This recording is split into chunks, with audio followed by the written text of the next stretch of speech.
Labą dieną, su jumis Grigorija. Šiandien kalbėsim apie labai rimtą problemą siuvimo mašinos. Siuvimo mašinos, siuvėjų ten ir taip panašiai. Net pats Isaac Zinger ir Orson Phelps, tas pagrindinis inžinierius, kurį padėdavo partneris, sakysim, jo, Isako Zingerio, jie tada bandė sukurti tą mechanizmą, tą siuvimo mašiną. Visą vakarą prasidėjo, nieko neišeidavo, ėjo jau namo, jau vėlus vakaras, eina namo. Ir tada tik tai Orson Phelps prisiminė, kad jisai pamiršo įtempti viršutinį siūlą. Ir už tai jums nieko nesisekė, už tai ta mašina kilpavo. Tai kartoju, šita problema labai rimta. Taigi šiandien kalbam apie siūlų įtempimo reguliavimą. Siūlų įtempimo reguliavimas siuvimo mašinos. Va tokią mašiną mes turim, Super Jeans. Įstačiau specialiai labai storą siūlą, tiesiog virvę. Pastačiau siūlų įtempimo reguliatorių ant nulio. Čia siūlų įtempimo reguliatorius. Pastačiau ant nulio ir, valio, gavom va tokį rezultatą. Matot, kilpoja. Apačioj daro kilpas. Tai apačioj daro kilpas dėl to, kad laisvas viršutinis siūlas. Tiesiog netyčia, būna netyčia, paspaudžia taip ant nulio, neša pas mus ir dirbtuvę. Kartais nereguliuoja dėl kito priežasčių, ten tiesiog yra purvų, sugedo mašina, ten mechanizmai sugedo ir taip panašiai, jums kilpoja. Tai kaip sureguliuoti tą siūlų įtempimą?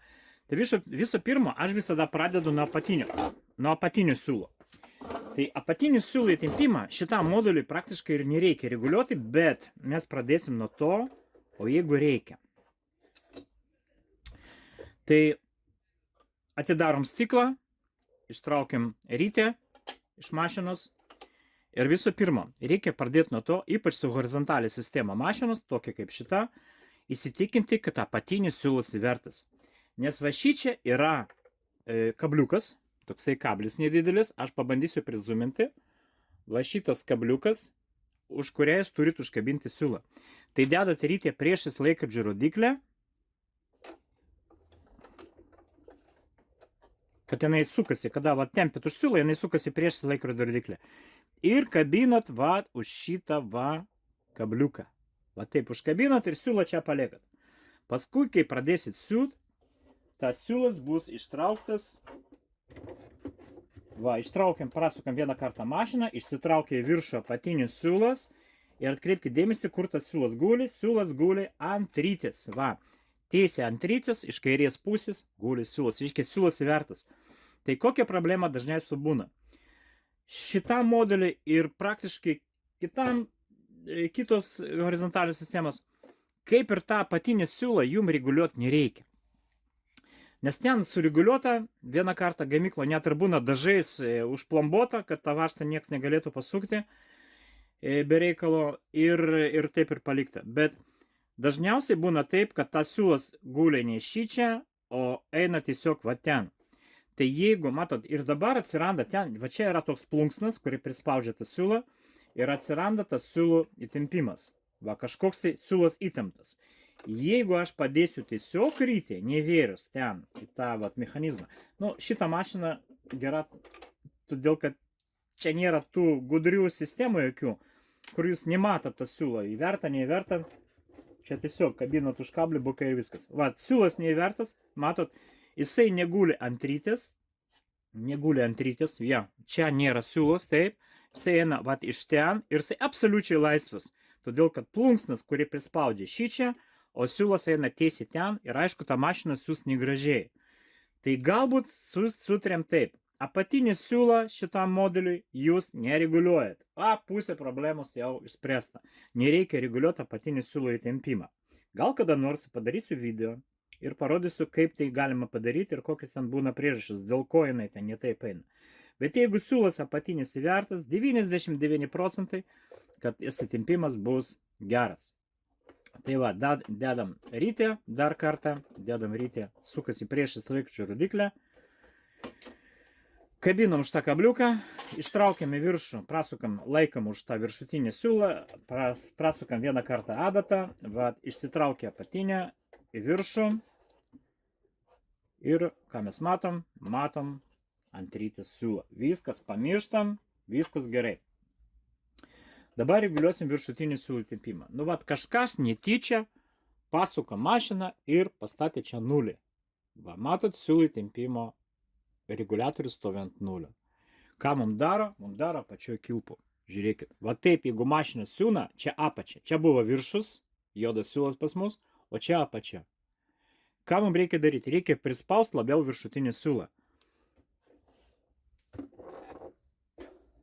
Aš didinu, statau vienetą, tikrinu, statau 2, statau 3, bet norma, šiaip jinai pabraukta nuo 3 iki 5. Jeigu geras siūlas, kokybiškas, tai dažniausiai būna čia. Nu, pabandom pastatyti vienetą ir pažiūrėsim, koks bus skirtumas. Šiaip siūlas viršutinis turi būti kuo laisviau, bet iki tol, kol nėra mazgų po apačią. Tai va, siūlam ir tikrinam, ar kažkiek pasikeitė mūsų situacija. Žiūrim. Oba, nu kažkiek geriau jo. Čia daugiau mazgų, čia mažiau. Taip. Jau artėjom prie normos. Jau 3 dabar, taip. Statom 3 siūlų tempimo reguliatorių ir bandom siūt toliau. Trečias bandymas.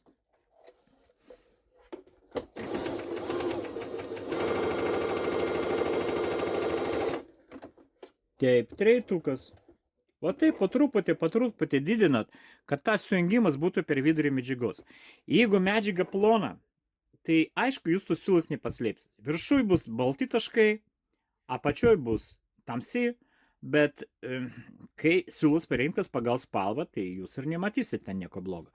Tai, nu, matau, kad čia šiek tiek gal reikia padidinti, bet kaip aš tai darau? Aš įjungiu zigzagą, ir pastatysim normą dabar, jo, ant 4. Ir siuvu su zigzagu. Žinokit, su zigzagu, siuvant zigzagui, iš vienos pusės tų mazgelių bus daugiau, tų kilpų, o iš kitos bus mažiau. Nes taip visose mašinos. Absoliučiai.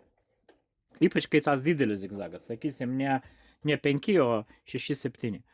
Nu tiek kaip dabar, matot, iš vienos pusės mažiau kilpų, o iš kitos pusės, nu, pakankamai daug, jo. Kadangi stori siūlai, aš kažkiek tai dar padidinčiau. Bet faktiškai čia jau normalu.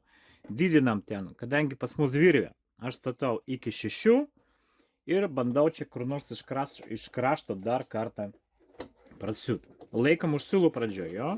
Pradžioje laikom siūlų. Prasiuvam, tikrinam. Patikėkit, gana. Va šitas peltakis. Jau viskas gerai. Jeigu jūs įtempsit per daug, jums gali raukti medžiagą, gali plėšti siūlą, gali laužyti daugiau adatų. Adatos irgi gali lūžti dėl to. Čia yra piliukas, galima nupjauti.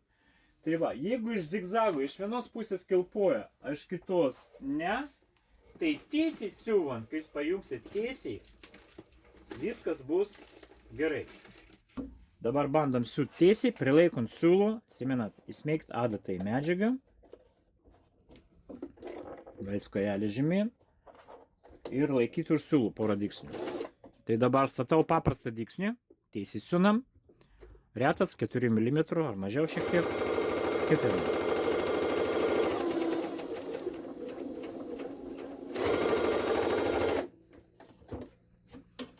Va čia matau baltų taškų, čia matau juodų taškų, reiškia, sujungimas tos medžiagos vyksta per vidurį. Viskas gerai, daugiau tempt nereikia, nekilpoja ir gana. Tai kokios būna problemos? Netyčia pasukat ant nulio, taip, arba tarp tų plokštelių gali prisirinkti šiukšlių.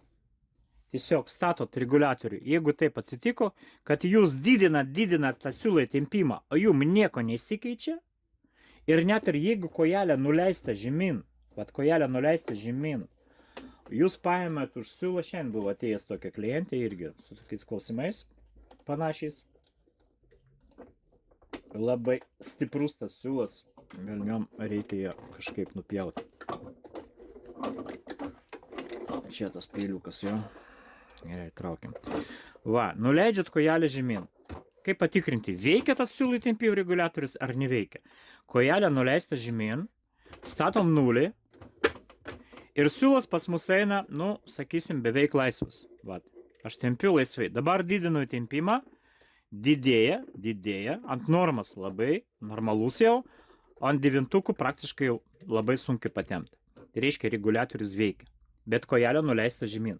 Jeigu kojelė pakelta į viršų, visur bus laisva. Ir čia laisva, todėl kad automatiškai mechanizmai atlaisvina tą siūlą, kad jūs galėtume ištemti medžiagą iš mašinos. Tai dabar, ką mums reikia padaryti? Žiūrėkite, jeigu jūs nuleista kojelė žemyn, jūs reguliuojat siūlų įtempimą ant 0, ant 9 ir beveik nesiskiria tas įtempimas, arba iš vis nekeičiasi, tai reikia pavalyti tarp plokštelių, kad neardyti mašiną, tiesiog statot ant 0, pakeliat kojelę viršų, paimat kokią nors adatėlę ilgesnę, ieškau, ką nors rasiu gal. Taip, adatus nematau, čia buvo pas mane vėla kažkur, tai vėla, irgi kažkokį tai, nu gerai, paimam kokią nors ilgesnę adatą ir va čia tarp tų plokštelių, va šį čia būtent, rodo kur, ką nepadarysi dėl laikų ir šlovės. Va, matot, čia yra 2 plokštelės. Tarp tų plokštelių aš va taip bandau ten pakrapštyti iš visų pusių. Matot, va ten iš apačios pakeliu, iš priekio, iš apačios iš kitos pusės. O tai va tiesiog su kokio nors vėla gerai pakrapštau, paskui paimu dar papučiu, nu kompresorių jūs neturėsit namuose. Kai vat išvalysit, galit dar papūst, padaryti ten ir bandyti iš naujo. Galbūt ten prisirinko šiukščius, už tai jums nereguliuoja siūlų įtempimą. Trumpai viskas. Nežinau, ką daugiau. Atsiminkit, kad čia labai svarbu tema. Ir pats pagrindinis inžinierius Orson Phelps ir Isaac Zinger turėjo tokią problemą. Tai va, linkiu jums sėkmės ir statykite laikus. Viso gero.